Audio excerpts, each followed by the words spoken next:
जय माता दी दोस्तों। आज सुनते हैं पुत्रदा एकादशी की व्रत कथा। पुत्रदा एकादशी का व्रत हर वर्ष पौष के महीने की शुक्ल पक्ष की एकादशी को किया जाता है। इसे कई स्थानों पर वैकुंठ एकादशी भी कहते हैं। जो भी स्त्री या पुरुष पूरी श्रद्धा के साथ इस व्रत को करता है उसे संतान प्राप्ति का वरदान प्राप्त होता है। धर्मराज युधिष्ठिर कहने लगे कि हे भगवान, आपने पौष कृष्ण एकादशी अर्थात सफला एकादशी का महात्म बताकर बड़ी कृपा की।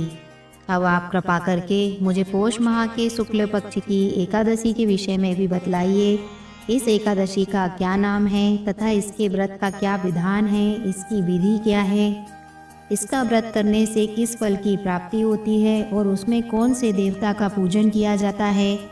कृपया यह सब विधान पूर्वक कहिए। भगवान श्री कृष्ण बोले, पौष माह के शुक्ल पक्ष में आने वाली इस एकादशी को पौष पुत्रदा एकादशी कहा जाता है। इसमें भी नारायण भगवान की पूजा की जाती है। विधि पूर्वक इस व्रत को करना चाहिए। इस चर और अचर संसार में पुत्रदा एकादशी के व्रत के समान दूसरा कोई व्रत नहीं है। इसके पुण्य से मनुष्य तपस्वी, विद्वान और लक्ष्मीवान होता है। इसकी मैं एक कथा कहता हूँ, सो तुम ध्यान पूर्वक सुनो। भद्रावती नामक नगरी में सुकेतुमान नाम का एक राजा राज्य करता था। उसके कोई पुत्र नहीं था। उसकी स्त्री का नाम शैव्या था। वह निपुत्री होने के कारण सदैव चिंतित रहा करती थी। राजा के पितर भी रो रो कर पिंड लिया करते थे और सोचा करते थे कि इसके बाद हमको कौन पिंड देगा। राजा को भाई बांधव, धन, हाथी घोड़े, राज्य और मंत्री, इन सब में किसी से भी संतोष नहीं होता था। वह सदैव यही विचार करता था कि मेरे मरने के बाद मुझको कौन पिंडदान करेगा।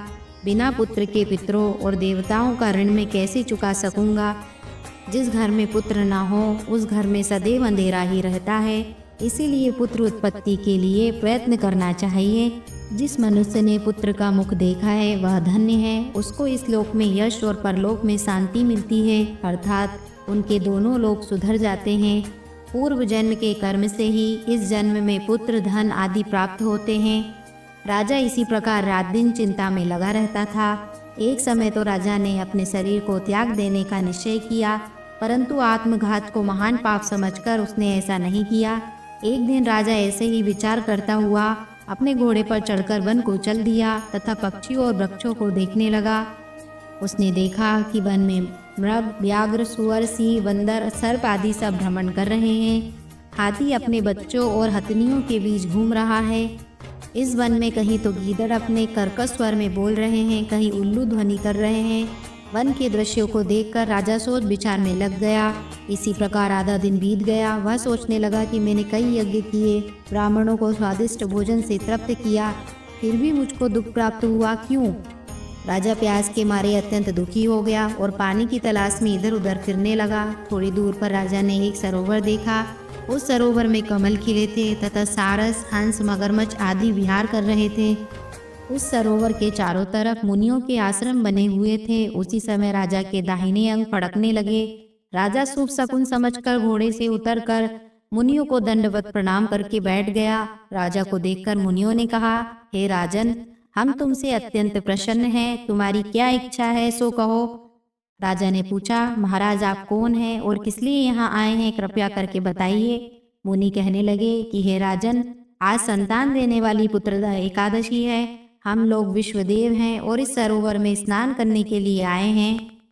यह सुनकर राजा कहने लगा कि महाराज, मेरी भी कोई संतान नहीं है। यदि आप मुझ पर प्रसन्न हैं तो एक पुत्र का वरदान दीजिए। मुनि बोले, हे राजन, आज पुत्रदा एकादशी है। आप अवश्य ही इसका व्रत करें। भगवान की कृपा से अवश्य ही आपके घर में पुत्र होगा। मुनि के वचनों को सुनकर राजा ने उसी दिन एकादशी का व्रत किया और द्वादशी को उसका पारण किया। इसके पश्चात मुनियों को प्रणाम करके महल में वापस आ गया। कुछ समय बीतने के बाद रानी ने गर्भ धारण किया और 9 महीने के पश्चात उसे एक पुत्र हुआ। वह राजकुमार अत्यंत सूरवीर, यशस्वी और प्रजापालक हुआ। श्री कृष्ण बोले, हे राजन, पुत्र की प्राप्ति के लिए पुत्रदा एकादशी का व्रत करना चाहिए। जो मनुष्य इस महात्म को पढ़ता है या सुनता है उसे अंत में स्वर्ग की प्राप्ति होती है। बोलिए लक्ष्मी नारायण भगवान की जय। आप सभी को पौष माह शुक्ल पक्ष की पुत्रदा एकादशी की हार्दिक शुभकामनाएं। एवं बहुत बहुत बधाई। आपको वीडियो अच्छी लगी हो, कथा अच्छी लगी हो तो वीडियो को लाइक करके चैनल को सब्सक्राइब कर दीजिएगा और कमेंट में जय श्री लक्ष्मी नारायण अवश्य लिखिए।